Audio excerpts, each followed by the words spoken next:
അങ്ങനെ കാത്തിരുന്ന് കിട്ടിയ സാധനം കയ്യിൽ കിട്ടിയിട്ടുണ്ട് കേട്ടോ. ഇതാ കണ്ടോ, ഇതെന്താ സാധനം മനസ്സിലായാ? നിങ്ങളുടെ നാട്ടിൽ എന്താ അതിന് പറയുക? ഞങ്ങളുടെ നാട്ടിൽ അയിനിച്ചക്കാന്ന് പറയും. സാധാരണ ഇതങ്ങനെ കിട്ടാറില്ല. ഇത് താഴേക്ക് വീണുണ്ടെങ്കിൽ പെട്ടെന്ന് പൊട്ടിപ്പോവുകയും ചെയ്യും. അല്ലെങ്കിൽ പക്ഷികൾ പഴുത്തുനിന്ന് കണ്ട പക്ഷികൾ കൊത്തി തിന്നാറാണ് പതിവ്.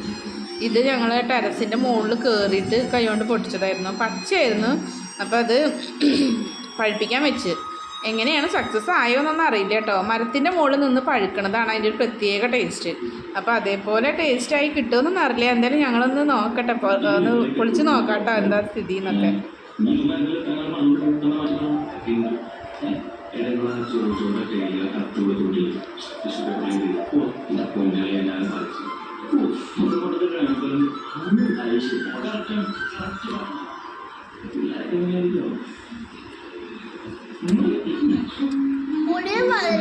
പുളിയും മധുരമാണല്ലേ ടേസ്റ്റ്. മൊത്തമായിട്ട് ഓപ്പൺ ചെയ്തേ, മൊത്തം തുറന്ന് കാണിക്കേ. കുഞ്ഞു കുഞ്ഞു ചുളയാണ് കേട്ടോ ഗായ്സ്. കണ്ടോ ഗായ്സ്? കാണാണ്ടോ ഗായ്സ്? ഇതാ ഇതിൻ്റെ എടുക്ക്, ഈ സാധനം വേണ്ട. കണ്ടോ ഗായ്സ്? ഇനി എടുത്ത് കഴിക്കുക കാർത്തിയെ. കണ്ടോ ഗായ്സ്?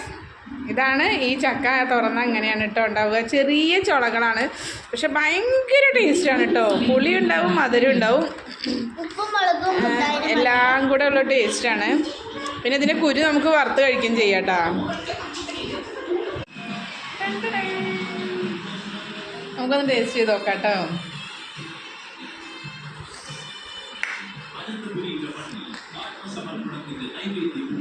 ഒന്നും പറയാനില്ല, അത്രയും ടേസ്റ്റാണ് കേട്ടോ. ഒരു മധുരം പുളി എല്ലാം കൂടെ മിക്സായിട്ട് ഭയങ്കര ടേസ്റ്റ് ആയിരിക്കുന്നുണ്ട്. മതി ഒപ്പേ, നമുക്കൊന്ന് ടേസ്റ്റ് ചെയ്ത് നോക്കാം കേട്ടോ.